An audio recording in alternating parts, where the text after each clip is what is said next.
వ్యక్తులు వస్తూ ఉంటారు మీ దగ్గరకు వచ్చిన కక్షదారులకే మీరు న్యాయం చేయాలని చెప్పి మేము చూస్తూ ఉంటారు. అటువంటి మీకు చట్టంలో ఈ రోజు దాకా ఎటువంటి రక్షణ లేదు.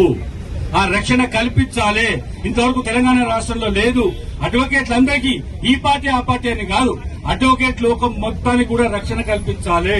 వాళ్ళకు దగ్గరకు వచ్చే కక్షదారులకు న్యాయం చేకూర్చే ప్రయత్నం చేస్తున్నారు కాబట్టి అని చెప్పి రేవంత్ రెడ్డి గారి నాయకత్వంలో కాంగ్రెస్ ప్రభుత్వం మొట్టమొదటిగా తెలంగాణ రాష్ట్రంలో అడ్వకేట్స్ ప్రొటెక్షన్ యాక్ట్ అనేది తీసుకొచ్చింది. ఏకో వర్గాన్ని అడ్వకేట్లలో కూడా రకరకాల పార్టీలకు చెందిన వ్యక్తులు ఉంటారు.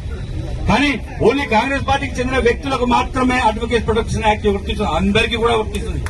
దయచేసి ఇది గమనించిన మిత్రులారా, మీరు ఖచ్చితంగా మీరు విమర్శ చేయకుండా మెచ్చుకోండి. ఏమైనా గనక సద్విమర్శ చేయాలనిపిస్తే సద్విమర్శ చేయండి. కానీ ప్రభుత్వం చేసే ఒక మంచి కార్యక్రమం దయచేసి మీరు అడ్వకేట్ లోకం ప్రశ్నిస్తే ఇంకా ఉంటుంది. కాంగ్రెస్ పార్టీ ప్రభుత్వానికి అవుతుంది, రేవంత్ రెడ్డి గారికి అవుతుంది. ఇంకా మీ గురించి చెప్పాలంటే చాలా ఉంది. అడ్వకేట్లు ప్రతి విషయంలో కూడా మాకు రక్షణ కల్పించండి అని చెప్పి ఇంతకుముందు గతంలో వకీలు చాలా మంది చెప్పినారు. రోడ్డు మీదకి ఎక్కి వకీలను దారుణంగా హత్య చేస్తా ఉంటే మేము ఏ విధంగా రక్షణ చేయాలి, ఏ విధంగా కేసులు వాదించాలని చెప్పి మొత్తుకున్నా కానీ ఏ ప్రభుత్వాలు కూడా వినిపించుకోవాలి. ఈ రోజు తెలంగాణ రాష్ట్రంలో మీరు చేసిన పోరాటం అయితుంది, కాంగ్రెస్ పార్టీ ఆలోచన ధోరణి అయితుంది, కలగలిపి ఈ రోజు మీకు రక్షణ చట్టం అనేది వచ్చింది.